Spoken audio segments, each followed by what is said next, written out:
हे बघा, हे अशा प्रकारे ओव्हरलॉक करायचं असते ब्लाऊजला.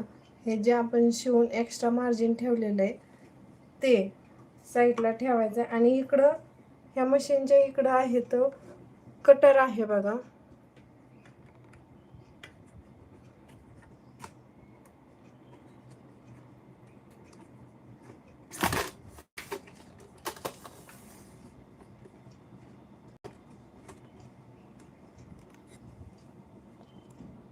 हे बघा, हिथं आहे ना, हिथं एक कटर आहे.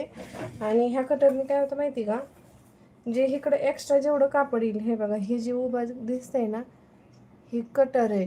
म्हणजे जे एक्स्ट्राचं कापड आहे ते कट करतं. आणि ही दाब आहे. तर ह्या दाबावर ह्या कटरच्या अंदाजानेच कापड सोडायचं, नाहीतर अख्खं शिवलेलं आहे ते कट होऊन जाऊ शकतं. त्यामुळं